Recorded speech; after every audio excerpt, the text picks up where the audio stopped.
Hey geeks, Jenny from Geek Queen.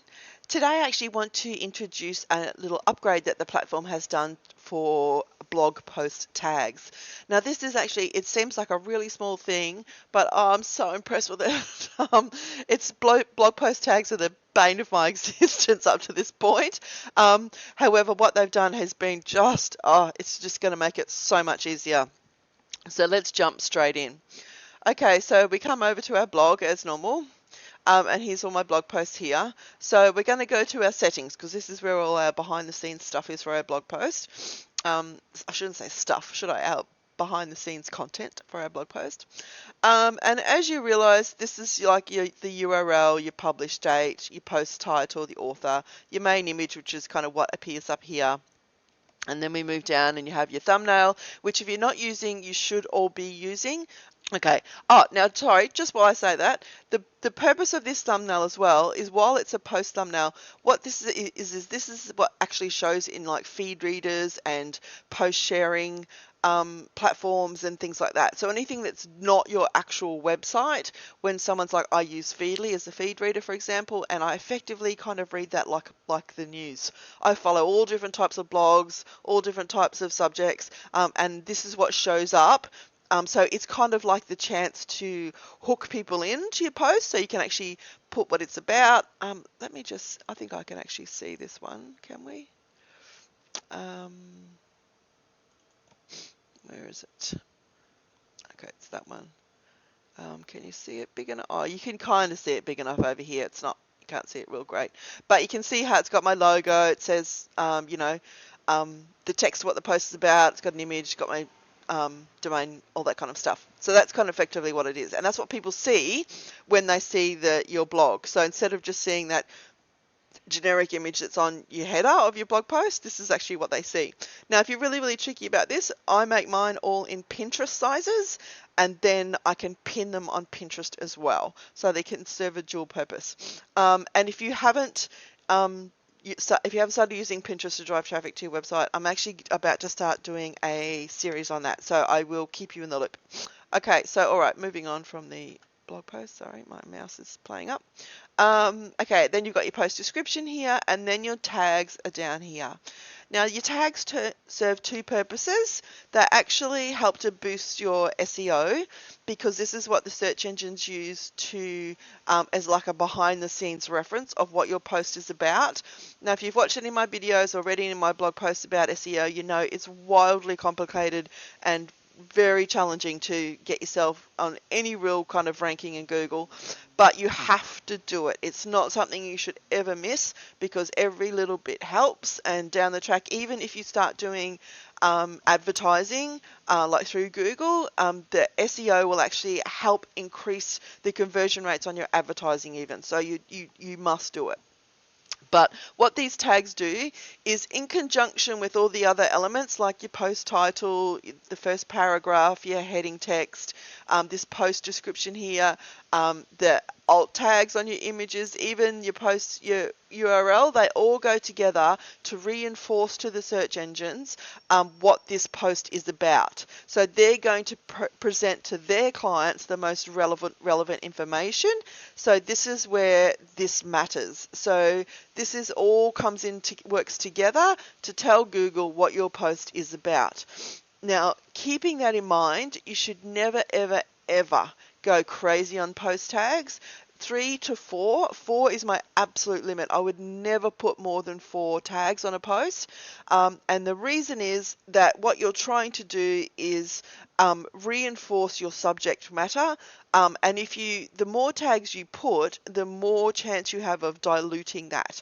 So if let's just say you're a local roofing company and this post is about some new let's say a new solar roofing product, the tags you might use in here is roofing, solar roofing, cutting edge roofing, and maybe your location. If you're a local business, your location is always good to put in every single post. Because remember, like I say, it's really hard to drag yourself kicking, screaming to any kind of ranking in Google these days. There's so many businesses, everybody's got a website, everybody's competitive. So every little bit helps. And as long as you mention your location somewhere in your post, preferably twice, but even once, it will help. So, and Google will know that it's relevant. You're not just trying to kind of drag people in for something that's the content is not what they're looking for. So that's one of the main reasons for tags. The other reason for tags is that they're searchable, so that when people come to your blog and they find a subject they like, they can kind of search and find other articles about the same thing. So that's also really handy, and that actually helps with your SEO because people are staying longer because things are easier to find and they're working through your website. So your bounce rate is getting lower. So Google thinks you're more relevant, so they kind of start to slide you up the hill. So yeah, it's all kind of works in together here. But post tags are important and you should be doing it. Now, in the past, what you had to do is you would come in here and you would just type stuff like Instagram call button. And don't forget, it doesn't have to be one word. So I still call these keywords, even though it's 3 words in the tag. And you can see I've used the comma to separate it. That's what you used to do. But these are technically called long tail keywords. However, a phrase is just as good as a word, often better, because people are smart now. They're not going to come in here and search for roofer. They're not going to do that. They're going to search for, on Google, they're going to search for roofer Gold Coast or new roofing products or solar roof or something like that. So that's where you're going to come in with your longer tail keywords, because it's going to be more relevant and it's going to be what people are actually searching for. If you just put roof, solar, new in here, no one's ever going to search for that. They might search for solar, but they're looking for solar power. They're not looking for solar roofing, effectively. So yeah, you might come up in that, but against all those solar companies, yeah, I don't think so. So these are where your long tail keywords actually really come into it. So in the past, what I would do is I would type this, for example, Instagram call button. Now just ignore this here for now because this is the new one, and then I might type email on Instagram. Sorry, my typing is rubbish today. And so on and so forth. So let's just assume these aren't here, and I'm going to put 2 or 3 long tail keywords in here. And then that's what I would do. But there was no recognition, I was going to say. That's not even a word. In the past, the system wouldn't recognize this, wouldn't suggest new tags. So you were actually in the dark. Like, I used to have a spreadsheet that I kept with all my blog post tags on it, just so I knew that I was doing the same tag all the time, because if I added an S or took off an S, it would be a totally different tag, and the posts wouldn't show up in the same group as the rest of the posts about that kind of subject. So that was a real pain in my neck. But now what they've done, as you'll see, as soon as you start typing or click in here, all the tags you've used before are in here. So it's really handy. You can just select them. So just email marketing. Let's just select that and it puts it in.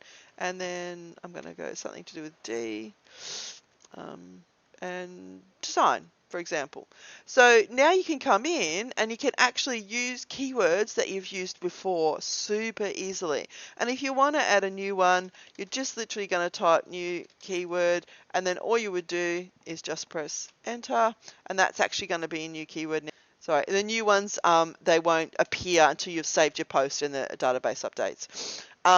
But yes, or to add a new one, type it in, press enter, that's your new tag.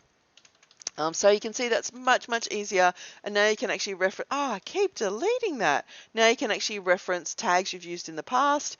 These are actually not relevant to this. I'm just going to remove them.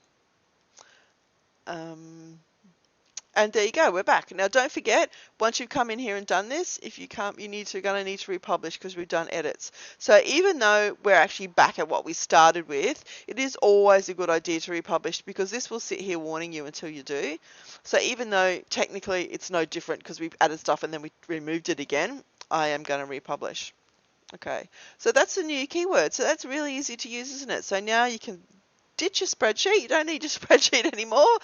You can come in here. You can also just kind of pull this down, or just clicking in there does the same thing. You can scan for ones you've used before, and to add new ones, you just type them in, press the comma, press enter, and they'll be there for next time. But like I say, the new ones won't reference this time because it has to actually, you have to save it, it has to go back, and then you will see it. So there you go. So using the new keyword facility on the platform. That's cool, isn't it? Go back, look at all your past posts if you have time, or even just kind of groups of them. Now, what you actually could do is, sorry, back. Always close it and then go, damn it, I have to open again. What we can actually do is come in here and, oh yeah, I haven't got any drafts, that's all right, and look at how to. Okay, and then these are all the posts that I've done on kind of how-to stuff, and then I could come in here and actually change my tags on all of these to make sure I've got the how-to tag on them, kind of thing. I could search for SEO, and then I could go in all to my SEO tags and make sure that I've got the SEO tag in them all, or, like obviously it would be a bit more specific than that, but that's actually what you could do if you wanted to go back and get all your posts, okay? All right, so go hard. Don't forget to make sure you're blogging regularly, at least once a week's ideal. But even if you're only doing it once a month, you need to start doing it. So I do have another video on blogging, which I will link to in the description below. Okay, and have a great day. Thanks.